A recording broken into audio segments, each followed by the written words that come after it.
अस्सलाम वालेकुम। ये बायोलॉजिकल मॉलिक्यूल का सेकंड मैक्रो मॉलिक्यूल को अंडर डिस्कशन ला रहे हैं आज की वीडियो के अंदर।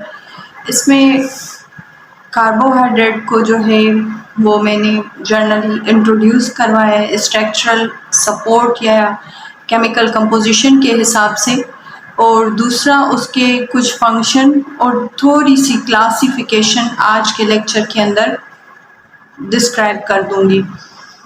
अब अगर आप इस वीडियो को देखते हुए अगर ये फर्स्ट ईयर क्लास के स्टूडेंट अगर इसको सुनेंगे या पढ़ेंगे सारे नोट्स को लेकर, तो ये उनके लिए भी बहुत ज़्यादा ईज़िली या सपोर्ट करेगा बायोलॉजिकल मॉलिक्यूल को अंडरस्टैंड करने के लिए।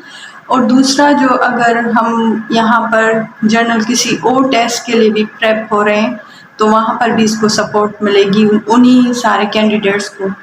तो वर्ड यहाँ पर है हमारे पास आज का पहला जिसको हम लोग बोल रहे हैं कार्बोहाइड्रेट्स। तो कार्बोहाइड्रेट में वर्ड जो है वो लिटरल मीनिंग के तौर पर यूज़ किया जाता है। यहाँ पर लिखा हुआ है कार्बो, तो ये हमारे पास ऐसे कार्बन जो हाइड्रेटेड हो, जिनके अंदर वाटर कंटेनिंग कार्बन भी बोल सकते हैं हम लोग, या उनको ऐसे भी आप बोल सकते हो कि ये जो है कार्बन वो हाइड्रेटेड कार्बन है, वाटर कंटेनिंग वाले हैं, जिसके अंदर पानी की मिकदार मौजूद हो। यहाँ पर एक और भी चीज़ क्लियर हो रही है, कार्बोहाइड्रेट को वाटर कंटेनिंग कार्बन क्यों बोला जा रहा है। तो यहाँ पर देखा जाएगा कार्बोहाइड्रेट के स्ट्रक्चर के अंदर के यहाँ पर कार्बन, हाइड्रोजन और ऑक्सीजन, यहाँ पर तीन एलिमेंट्स लिए गए हैं। इन तीनों एलिमेंट्स को अगर हम देखेंगे तो कार्बन को छोड़कर हाइड्रोजन और ऑक्सीजन की जो मिकदार होती है वो बिल्कुल उसका रेशियो एज कंपेयर हम ला सकते हैं किसके, वाटर के। क्योंकि वाटर में हम लोग जब भी देखते हैं तो वाटर के अंदर जो है हाइड्रोजन की तादाद ऑक्सीजन की क्वांटिटी से ज़्यादा होती है। ऑक्सीजन अगर 1 में यूज़ हो रही है तब वाटर वहाँ पर 2 एटम की सूरत में इस्तेमाल होते हैं, तब जाकर एक वाटर मॉलिक्यूल बनता है। तो यहाँ पर भी कार्बन, हाइड्रोजन और ऑक्सीजन के अंदर पर जो हाइड्रोजन और ऑक्सीजन है, यहाँ पर हाइड्रोजन की क्वांटिटी बिल्कुल वाटर की तरह डबल यूज़ होगी और ऑक्सीजन की क्वांटिटी हमेशा सिंगल के तौर पर यूज़ होगी, यानी कि कम यूज़ होगी एज़ कम्पेयर टू 1% रेशियो उसका कम यूज़ होगा हाइड्रोजन की। ठीक, नेक्स्ट हमारे पास जो है वो जर्नल फार्मूला डिस्क्राइब किया हुआ है या लिखा हुआ है। तो यहाँ पर आप देख लें, ये ऊपर वाले पॉइंट के साथ मैंने रिलेट किया हुआ है, सारा स्ट्रक्चर के हिसाब पर हाईलाइट कर दिया मैंने। यहाँ पर नंबर 3 पॉइंट ये बता रहा है कि इसका जो जर्नल फार्मूला है कार्बोहाइड्रेट का वो है CnH2nOn। तो यहाँ पर N जो है वो रिप्रेजेंट कर रहा है होल नंबर को। होल नंबर किसके, अगर ग्लूकोज का मॉलिक्यूल का आप लोग जर्नल फार्मूला बना रहे हैं सपोज, तो CnH2nOn है यहाँ पर, तो कार्बन है यहाँ पर, ग्लूकोज जो होता है वो 6 कार्बन का मॉलिक्यूल है सपोज। तो कार्बन के अंदर जो है वो नंबर जो आ जाएंगे, कार्बन N जो यहाँ पर रिप्रेजेंट कर रहा है, तो यहाँ पर आ जाएंगे 6, ये रहे 6। ठीक है, क्योंकि ग्लूकोज जो है वो हेक्सोज के अंदर हम लोग पढ़ाते हैं और हेक्सोज जो है वो 6 कार्बन वाला कंपाउंड है। नेक्स्ट यहाँ पर अगर बोले कार्बन के हिसाब से हाइड्रोजन जो है वो 2n है। अब यहाँ पर हाइड्रोजन हमारे पास बिल्कुल n के हिसाब से अगर लेते तो n हमारे पास रिप्रेजेंट कर रहा है होल नंबर को, तो होल नंबर यहाँ पर कौन सा आ जाता, 6 ही आ जाता। तो 6 को अगर आप 2 से मल्टीप्लाई करेंगे तो 6 2 आ जाते हैं 12, ठीक है, या 2 6 12 आ जाएगा। अगेन ऑक्सीजन लिखा हुआ है तो ऑक्सीजन भी यहाँ पर n को रिप्रेजेंट कर रहा है, तो n हमारे पास कौन सा लिखा हुआ है, नंबर कौन सा लिया हुआ है, हेक्सोज का, तो यहाँ पर हेक्सोज का 6 आ जाएगा। तो यहाँ पर अगर क्वांटिटी देखें आप हाइड्रोजन और ऑक्सीजन की, तो हाइड्रोजन और ऑक्सीजन यहाँ पर बिल्कुल सेम क्वांटिटी ला रहा है जैसे हमारे पास वाटर का मॉलिक्यूल मौजूद है। यहाँ पर हमारे पास डबल एटम है, किसका डबल नंबर एटम है, बोलेंगे हाइड्रोजन का H2 मॉलिक्यूल की सूरत में, और ऑक्सीजन जो है वो सिंगल एटम के तौर पर लाया गया है, तभी यहाँ पर रेशियो बन रहा है 2:1, जैसे हाइड्रोजन और ऑक्सीजन, और जैसे मैंने आपको ऊपर बताया था बिल्कुल एज इट एज। ठीक है, नेक्स्ट आ जाए यहाँ पर अगर जर्नल डेफिनेशन को डिस्कस किया जाए तो डेफिनेशन हम लोग डिस्क्राइब करते हैं कार्बोहाइड्रेट्स की, कि कार्बोहाइड्रेट डिस्क्राइब किए जाते हैं पॉलीहाइड्रोऑक्सी के हिसाब से। अब पॉली का मतलब वैसे ही होता है कि मोर, जहाँ पर more than one molecule, more than two molecule use हो तो वो पॉली के अंदर आ जाता है। तो मोस्ट प्रोबेबली हम लोग यहाँ पर डिफाइन करेंगे, जहाँ पर पॉली आ रहा है तो पॉली को हम लोग ले लेंगे, जहाँ पर मोर देन टू कोई भी सबस्टेंस आ जाए। हाइड्रोक्सी हम लोग बोलते हैं जहाँ पर हाइड्रोजन और ऑक्सीजन की इन्वॉल्वमेंट हो, तो ये पॉलीहाइड्रोक्सी कार्बोनाइल कंपाउंड है। तो कार्बोनाइल का हम लोगों ने, मैंने यहाँ पर स्ट्रक्चर लिख दिया है कि कार्बोनाइल कंपाउंड बनेगा। अब कार्बोनाइल कंपाउंड में या तो अल्डेहाइड्स आते हैं या तो कीटोन्स आते हैं। अल्डेहाइड और कीटोन अगेन हमारे पास जो है हमारे ऑर्गेनिक केमिस्ट्री के कंपोनेंट्स हैं या कंपाउंड हैं, जिनसे पूरी इनकी फैमिलीज के नोमेनक्लेचर आप केमिस्ट्री, ऑर्गेनिक केमिस्ट्री के अंदर डिस्कस करते हैं। तो यहाँ पर अगर ग्लूकोज का मॉलिक्यूल बन रहा है तो फिर चेक करना पड़ता है वहाँ पर अल्डेहाइड कैसे शो किया जाएगा, और अगर हमारे पास फ्रक्टोज बन रहा है तो फ्रक्टोज है तो मोनोसेक्राइड ही, लेकिन वहाँ पर कीटोन्स की इन्वॉल्वमेंट चेक की जाती है, ठीक है, या उसके स्ट्रक्चर पर कीटोन का फार्मूला आता है। अब मोस्टली क्या होता है कि हमारे यहाँ ये सारी चीज़ें अगर पॉलीहाइड्रोक्सी लग रहा है तो ये सारा बैकबोन जो हमारे पास वो कार्बोहाइड्रेट का बन रहा है, तो मोस्टली यहाँ पर होता है हाइड्रोलाइसिस का प्रोसेस। अब हाइड्रोलाइसिस का प्रोसेस ये होता है कि अगर आप कभी भी कोई लार्ज मॉलिक्यूल को ब्रेक डाउन करें तो वो स्मॉलर मॉलिक्यूल में जब टूटेगा तो वहाँ पर हमें यूटिलाइज करना पड़ता है वाटर मॉलिक्यूल। जैसे प्रोटीन की फॉर्मेशन में आपको अगर याद हो तो मैंने डिस्कस किया हुआ था कि कार्बन और नाइट्रोजन के बीच में जो बॉन्ड बनेगा तो वहाँ पर वाटर को हम लोग क्या कर रहे थे, रिमूव।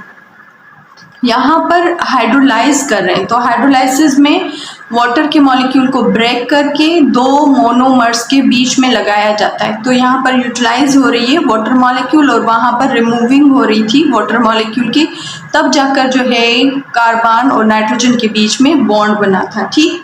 अब कार्बोहाइड्रेट जो है लिविंग सेल, कोई भी लिविंग ऑर्गेनिज्म हो, उनके अंदर मोस्टली अबंडेंटली प्रेजेंट होता है, ठीक। अब अगर चेक करें कि हमारे पास अगर बैक्टीरिया सेल है तो बैक्टीरिया की सेल वॉल के अंदर कार्बोहाइड्रेट्स मौजूद होते हैं, ठीक है, ग्लूकोज अमाइनो एसिड की सूरत में, जिसको आप बोल सकते हैं कार्बोहाइड्रेट्स एंड प्रोटीन। अगर आप बैक्टीरिया से आगे चले आएँ तो हमारे पास प्लांट सेल है, वहाँ पर सेल्यूलोज की कंपोनेंट की सूरत में सेल्यूलोज के स्ट्रक्चर में मौजूद होता है। अगर आप फंगल सेल में आ जाएँ तो वहाँ पर भी फंगल सेल्यूलोज की शक्ल में मौजूद होता है। तो मतलब कहने का मकसद ये है कि ऑर्गेनिज्म में अगर चेक किया जाए तो ऑर्गेनिज्म में डिफरेंट लेवल के जो भी ऑर्गेनिज्म आ रहे हैं उनके अंदर कार्बोहाइड्रेट्स मौजूद हैं, ठीक। तो अगर यहाँ पर दूसरे स्ट्रक्चर को चेक किया जाए या और इसके प्रेजेंस चेक की जाए कार्बोहाइड्रेट्स की कि कौन कौन सी जगह पर कार्बोहाइड्रेट्स प्रेजेंट होते हैं, तो ये सेल्यूलोज में मौजूद है। अब सेल्यूलोज यहाँ पर मेंशन किया हुआ है, सेल्यूलोज ऑफ वुड। अब वुड की फॉर्मेशन में भी हमारे पास क्या होते हैं, कार्बोहाइड्रेट्स मौजूद होते हैं, जिसको हम लोग काउंट करते हैं सेल्यूलोज में। अब देखिए यहाँ पर हम लोगों ने क्लासिफिकेशन अभी तक डिस्कस नहीं करी, तो यहाँ पर आपने याद रखना है कि जो सेल्यूलोज है वो हमारे पास कार्बोहाइड्रेट का हिस्सा है, यानी कि उसकी क्लासिफिकेशन में पढ़ेंगे इंशाल्लाह अज़ वजल। आगे लिखा हुआ है मैंने कॉटन एंड पेपर। ये कॉटन और पेपर दोनों की फॉर्मेशन कहाँ से होती है, कार्बोहाइड्रेट से। पेपर स्टार्चेज होते हैं जो सीरियल्स वगैरह से हमें हासिल होता है। रूट ट्यूबर में हम लोग एग्जांपल दे सकते हैं कि भाई जो अंडरग्राउंड डिफरेंट टाइप्स के वेजिटेटिव प्रोपोगेशन हो रहे हैं, जैसे एग्जांपल ले लें आप पोटैटो का, तो ये रूट ट्यूबर है और पोटैटो जो है हमारे पास वो कार्बोहाइड्रेट है। कैन शुगर कार्बोहाइड्रेट्स होते हैं, मिल्क शुगर कार्बोहाइड्रेट्स होते हैं।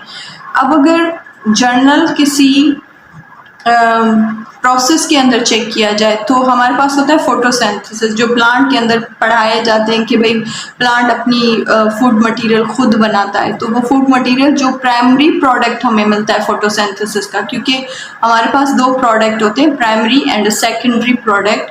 प्राइमरी प्रोडक्ट हमेशा वो हमारे पास कार्बोहाइड्रेट का ही बनता है, जिसको आप सब जानते हैं कि हम उसको ग्लूकोज बोलते हैं।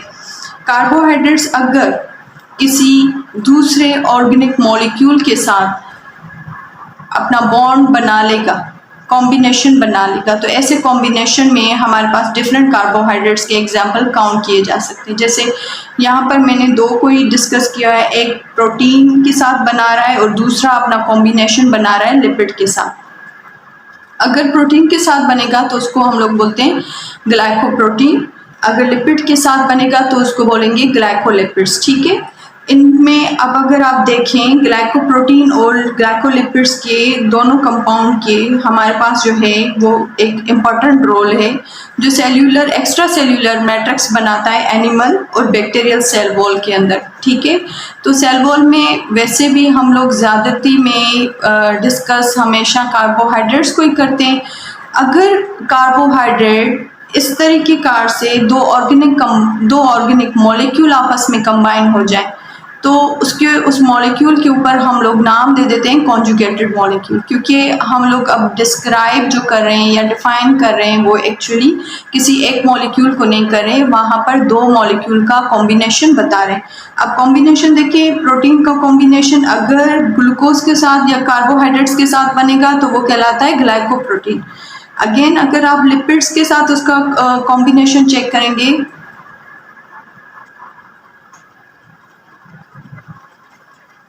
तो वो कॉम्बिनेशन कहलाता है प्रोटीन वाला, लिपिड्स वाला कॉम्बिनेशन हमारे पास काउंट किया जाता है ग्लाइकोलिपिड्स के अंदर। ठीक है, तो कंबाइनली हम ऐसे मॉलिक्यूल को नाम दे देते हैं कॉन्जुगेटेड मॉलिक्यूल का। ठीक, अब देखिए मेन सोर्स है पूरे बॉडी के अंदर रेडी, जैसे हम लोग बोलेंगे तकरीबन जितनी भी एनर्जी वाले काम होते हैं या रेडी सोर्स एनर्जी बॉडी को चाहिए तो वो कार्बोहाइड्रेट्स के ही ज़रिए हम लोग अचीव कर सकते हैं। ठीक है, अब क्लासिफिकेशन के अंदर हम लोग पढ़ाते हैं डिफरेंट टाइप्स ऑफ कार्बोहाइड्रेट जो क्लासिफाइड हो जाते हैं अकॉर्डिंग टू कार्बन के नंबर के हिसाब से बोल सकते हैं, बॉन्डिंग के हिसाब से बोल सकते हैं। ठीक है, तो यहाँ पर मैंने बॉन्ड को डिस्कस अभी तक नहीं किया, वैसे बॉन्ड यहाँ पर डिस्कस किया जाता है क्लासिफिकेशन के दौरान, जिसको हम लोग बोलते हैं बॉन्ड को ग्लाइकोसाइडिक बॉन्ड। ठीक, तो यहाँ पर जितने भी लिविंग ऑर्गेनिज्म हम लोग पढ़ रहे हैं उनके अंदर डिफरेंट टाइप्स के कार्बोहाइड्रेट्स पाए जाते हैं। ठीक,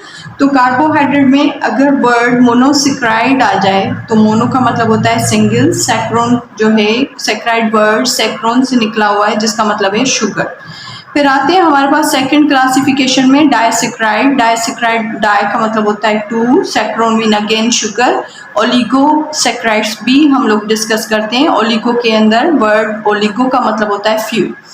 लास्ट वन हमने लिखा हुआ है यहाँ पर पॉलीसेक्राइड। पॉलीसेक्राइड हमारे पास मेनी कंपोनेंट्स यूज होते हैं सैक्रोन या शुगर के जो कॉम्प्लेक्स स्ट्रक्चर बनाते हैं। ठीक है, तो यहाँ पर मोनोसेक्राइड के अंदर हम लोग डिस्कस कर सकते हैं ग्लूकोज, फ्रक्टोज, लैक्टोज को। डाइसेक्राइड के अंदर हम लोग डिस्कस करते हैं सक्रोज को, माल्टोज को और लैक्टोज को। ठीक है, और पॉलीसेक्राइड के अंदर हम लोग जो है वो डिस्कस करते हैं सेल्यूलोज, स्टार्च और ग्लाइकोजन को। यहाँ तक जो है इसी टॉपिक को इंशाल्लाह कंटिन्यू करेंगे नेक्स्ट वाले लेक्चर में। ये जो है क्लासिफिकेशन तक हमारा, यानी जस्ट क्लासिफिकेशन की नेमिंग तक ये सारा हमारा कंप्लीट हो गया। Thank you very much.